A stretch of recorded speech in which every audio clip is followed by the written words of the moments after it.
Bonjour à toutes, bonjour à tous. Bienvenue sur le podcast Flamme jumelle, flamme humaine.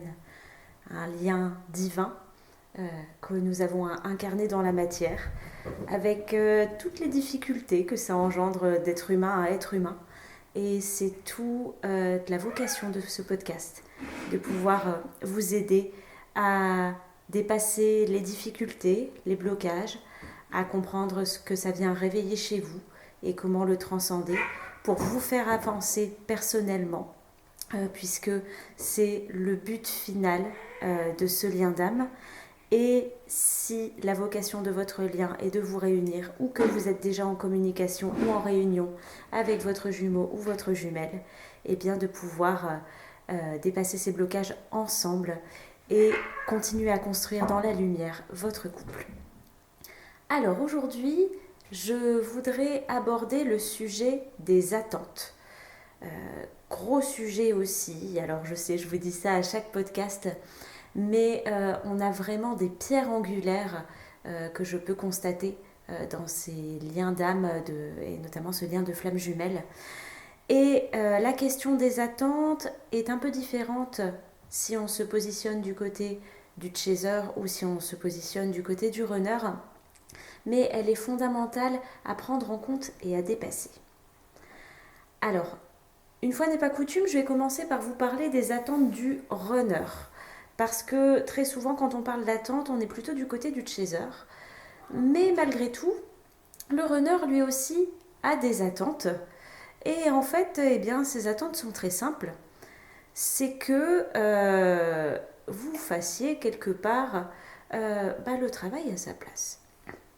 C'est-à-dire que, vous le savez, ce lien fonctionne en vase communicant et le chaser fait la plupart du temps une bonne partie du travail en conscience et à chaque fois que le chaser bouge quelque chose pour lui, et j'insiste bien, j'en ai déjà parlé de cette théorie du miroir, mais que on ne fait pas les choses pour l'autre dans le but de faire avancer le lien ou dans le but de faire avancer l'autre, ça ne fonctionne pas. Et au mieux ça va stagner, au pire eh bien ça va totalement bloquer l'avancée. Vraiment l'essence du travail qui nous est demandé dans ce lien, c'est de se regarder soi-même à l'intérieur de soi pour pouvoir évoluer personnellement. Et le fait d'évoluer personnellement va, par ce système d'énergétique et de vase communicant, faire bouger le lien. Du coup, je me suis perdue dans mes explications. Oui, donc le chaser va faire la plupart du temps le travail en conscience. Et en gros, il va faire 80% du boulot de nettoyage. Et dès que le chaser a nettoyé quelque chose pour lui et a avancé dans sa vie, eh bien par ce système de vase communicant, le runner, lui, va bouger également. Mais il n'a pas forcément conscience qu'il bouge. En tout cas, ça n'est pas d'un coup, il va se réveiller le matin et oh, Eureka, dis donc, j'ai libéré un petit bout de ma blessure de rejet, ça va mieux. Et donc, non. Le runner, lui, il va poser une action. Il va pas comprendre pourquoi il pose l'action, mais il va la poser. Mais en tout cas, le déblocage se fait. Toujours est-il que eh bien, ces nettoyages énergétiques et ces nettoyages de blessures, c'est profondément douloureux à certains moments pour le chaser, ça l'est tout autant pour le runner, même si ça n'est pas fait en conscience. Et donc le runner a plutôt tendance, eh bien, entre guillemets, à rester dans sa zone de confort inconfortable.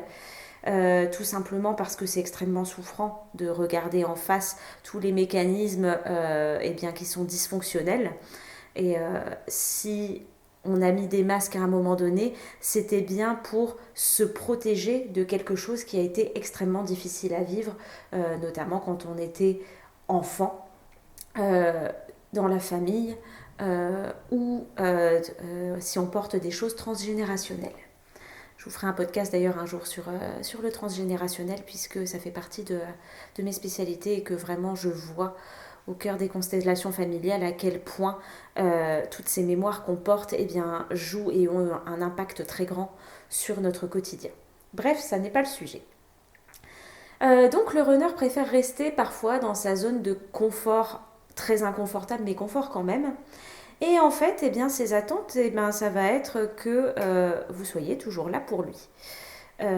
Malgré ses fonctionnements dysfonctionnels, malgré ses crises égotiques, malgré les miettes qu'il vous donne et que lui considère comme normal puisque lui-même ne s'est jamais donné que des miettes à lui tout seul et que ben, du coup il fait pareil avec les autres, malgré le manque de priorité qu'il fait dans sa vie et donc où vous n'êtes pas une priorité, vous êtes au même niveau que tout le reste, voire parfois derrière, parce qu'il a toujours aussi fonctionné comme ça.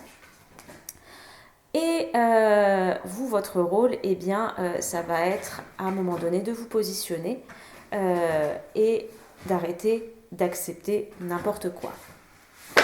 Du côté du chaser, les attentes sont beaucoup plus marquées. En fait, des deux côtés, finalement, on a toujours fonctionné de la même manière. C'est-à-dire que le chaser a une blessure d'abandon généralement beaucoup plus marquée. Le runner a une blessure de rejet beaucoup plus marquée. Ce ne sont pas les seules blessures qui entrent en jeu, mais ce sont les plus souffrantes et souvent les plus cachées chez les deux. Et toute leur vie, chaser comme runner, ont fait en sorte eh bien, que ce soit les personnes autour qui leur apportent ce qui leur manque. Si je prends le chaser avec la blessure d'abandon, dans la blessure d'abandon, c'est là qu'on retrouve le comportement le plus fort de dépendance affective.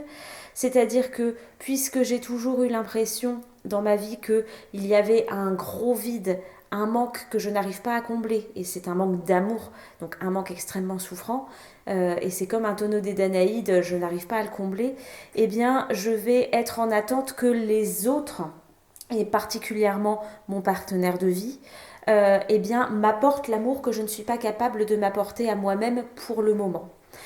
Et donc bien évidemment dans ce lien, le chaser va attendre du runner, surtout après la reconnexion où le runner lui apporte exactement tout ce dont il a besoin, qu'il vient combler cette faille d'amour qu'il y a à l'intérieur, tout simplement et assez naturellement au début. Il attend que le runner eh bien, fasse ça toute sa vie et vienne combler ça.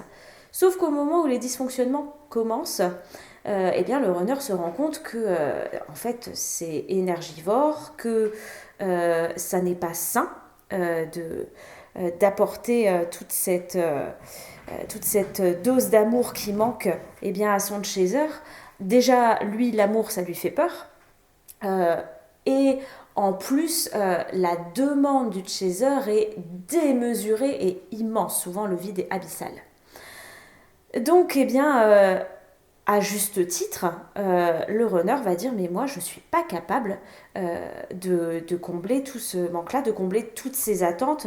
Et alors ce manque d'amour, ça passe par plein de choses. Donc les attentes, ça peut être tout autant que eh bien j'aimerais que tu sois là tout le temps, je veux que par exemple tu m'offres plein de cadeaux, je veux que tu me dises je t'aime tous les 2 jours, je veux que tu fasses plein de petites choses pour moi. Je veux que tu m'appelles tous les soirs, etc. Et bien évidemment, dans le début de relation, non seulement c'est impossible par rapport à parfois la situation du runner s'il est en couple, ou bien tout simplement eh bien, son équilibre de dire mais moi aussi j'ai ma vie. Et puis c'est pas durable à long terme.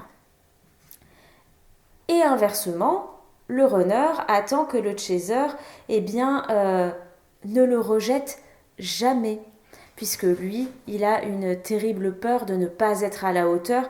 Il pense qu'il est moins que rien, que limite s'il n'existait pas, ce serait mieux. Il se fait le plus petit possible.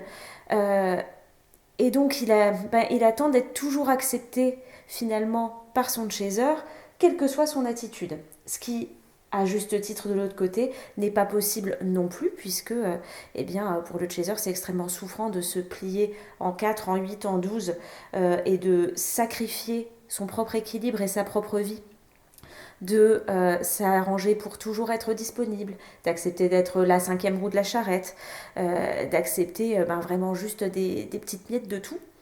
Donc à un moment donné, le chaser va dire aussi, eh bien stop, moi non plus, ça ne me convient pas. Et puis, une fois que cette période de dysfonctionnement qui a engendré la période de séparation a avancé, que chacun a pu mettre à jour eh bien, ses propres blessures, regarder en face ses souffrances, pouvoir les transmuter, les transformer, souvent grâce à un accompagnement thérapeutique, parfois plusieurs disciplines au fur et à mesure en fonction de ce dont on a besoin. D'où l'importance d'être vraiment accompagné, et particulièrement sur ce lien-là, eh bien, par quelqu'un qui comprend tout simplement ce lien. Parce que vous allez vous retrouver extrêmement seul au fur et à mesure de ce parcours, puisque c'est finalement comme un deuil quand on parle d'un deuil qu'on a vécu à quelqu'un qui n'a jamais connu le deuil de quelqu'un de proche. Ben, il ne peut pas vous comprendre en fait, et c'est pas de la mauvaise volonté, c'est pas qu'il le fait exprès, c'est juste qu'il y a des choses qu'on ne peut pas comprendre tant qu'on ne les a pas vécues. Et le lien de flamme jumelle, c'est vraiment ça. Donc une fois que tout ça a avancé et que vous êtes dans cette phase délicate des retrouvailles puis de la réunion, eh bien il va y avoir une grande phase d'équilibrage qui peut être extrêmement inconfortable parce qu'en fait, plus on se voit, à chaque fois qu'on se voit, ça vient challenger sur un petit quelque chose ou un grand quelque chose. Alors je vous rassure, pour être dans cette phase-là, plus on avance, plus les grandes choses ont été nettoyées, donc ce sont des petites choses et ce sont des inconforts qui durent très peu et ça se résout de mieux en mieux et de manière de plus en plus fluide. Mais toujours est-il que régulièrement, eh bien, l'univers nous met sur notre route des petits tests pour savoir où est-ce que tu en es dans tes attentes. Et vous savez que dans ce couple flamme jumelle, on est amené eh bien, à créer un fonctionnement propre, puisque c'est un couple divin, on ne va pas parler des mêmes codes et des mêmes attentes que le couple qui a été créé finalement de toutes pièces par les mœurs, la société, et ce depuis des centaines d'années, voire des millénaires. Alors je ne dis pas que ça ne peut pas se faire de cette manière-là, je dis simplement que chaque duo étant différent, eh bien chacun créera l'équilibre qui lui convient à sa manière. Donc il y a des duos qui seront amenés à avoir une vie commune, des duos qui seront amenés à vivre chacun de leur côté tout en étant en couple, des duos qui seront amenés à vivre chacun de leur côté qui ne seront pas en couple. Enfin voilà, vraiment tout est possible là-dedans. Toujours est-il que cet équilibrage, eh bien, en fait, il vient tester justement si on a encore des attentes par rapport à ça. Et bien notamment, par exemple, et je l'ai vécu il y a 2-3 jours, l'attente de est-ce qu'on officialise ou pas. Est-ce que l'autre va se décider à dire devant les autres, eh bien oui, nous sommes en couple. Et en fait, eh bien, c'est une attente. C'est encore une attente égotique du chaser, parce que finalement, est-ce que c'est si important que ça à partir du moment où on est équilibré dans la relation, que l'on s'aime, eh bien, que tout le monde soit au courant et de l'afficher. Donc ça, par exemple, c'est une attente de la société. Ça vient tester les attentes sur, justement, est-ce qu'on avance sur une vie commune ou pas. Et finalement, eh bien, ces attentes se lâchent à nouveau en revenant à soi, en voyant ce que ça vient titiller chez nous. Qu'est-ce qu'il y a sous ce j'ai besoin que ce soit officiel. Ah, j'ai besoin de sentir que j'existe à tes yeux, ok. J'ai besoin de me sentir légitime, ok. Et pourquoi est-ce que je me sens pas légitime? Ah, parce que moi, il y a encore un petit syndrome de l'imposteur en dessous. Il y a encore une culpabilité, il y a encore une blessure. Et donc, à nouveau, je reviens à moi, je viens voir ce qu'il y a en dessous, je viens voir les peurs qui y sont associées. Et comme quand on est souvent à ce stade dans la réunion, eh bien, on a déjà bien travaillé sur ces blessures, ça devient de plus en plus rapide d'identifier ce qu'il y a en dessous, de pouvoir utiliser l'outil approprié, soit soi-même parce que on a déjà expérimenté pas mal de choses et que donc on a acquis des outils en autonomie, ou si c'est encore trop souffrant, en demandant un regard extérieur à nouveau. Aller voir un autre thérapeute flamme jumelle qui va pouvoir nous aiguiller là-dessus. Et puis, le dépasser à nouveau sur soi et mettre en place dans sa vie à soi le nouveau comportement qui va nous permettre de nous sentir légitimes, de nous sentir exister, de lâcher cette culpabilité.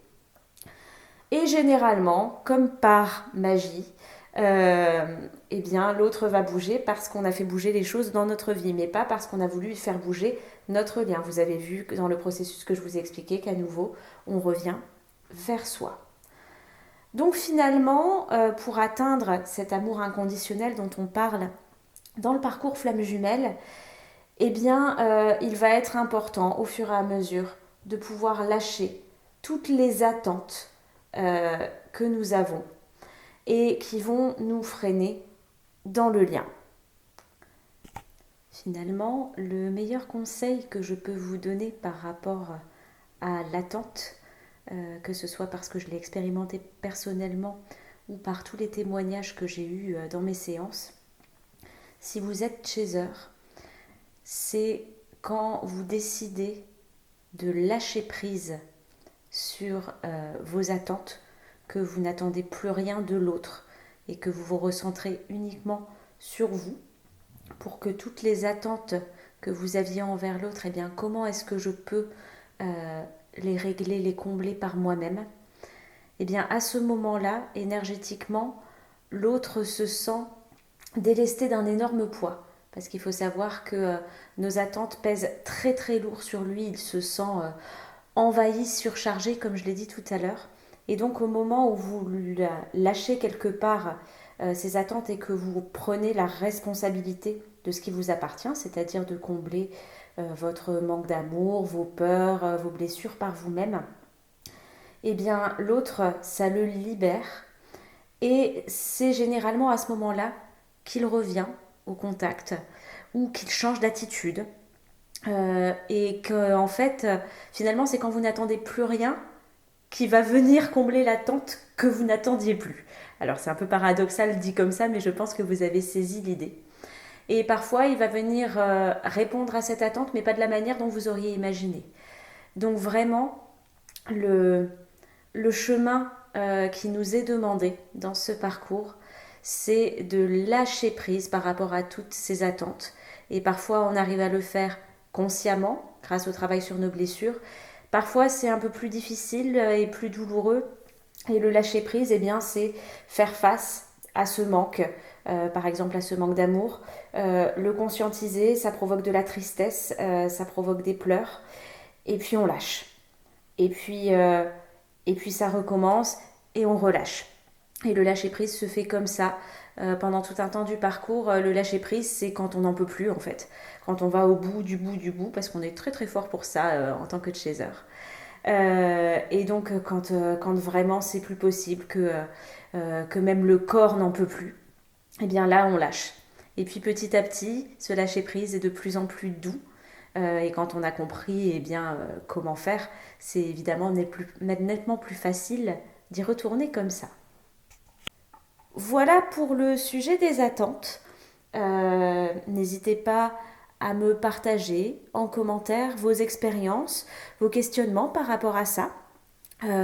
Tous vos partages font grandir la communauté et apportent une contribution aux uns aux autres pour compléter les partages que je viens de faire, pour croiser les expériences et pouvoir nous enrichir sur ce chemin, puisque nous sommes sur un chemin d'apprentissage, que chaque duo est différent et que donc chaque partage sera différent, et c'est ces croisements de partage qui sont riches d'enseignements. N'hésitez pas également, si vous ressentez le besoin d'être accompagné dans l'identification de ces attentes ou de ces blessures, de clés de compréhension, eh bien, à aller consulter mon site internet avec tous les accompagnements que je propose, que ce soit en coaching pour vous aider en autonomie à trouver vos outils pour comprendre et libérer vos blessures, que ce soit en transgénérationnel ou en constellation familiale, que ce soit en DTMA pour déprogrammer les petits ou gros traumatismes qui tournent encore en rond et génèrent des blocages, ou que ce soit en soins sonores et énergétiques pour aider le corps à libérer les mémoires de cette vie ou des vies antérieures. Voilà, je vous souhaite de bien prendre soin de vous, je vous embrasse et je vous dis à très vite.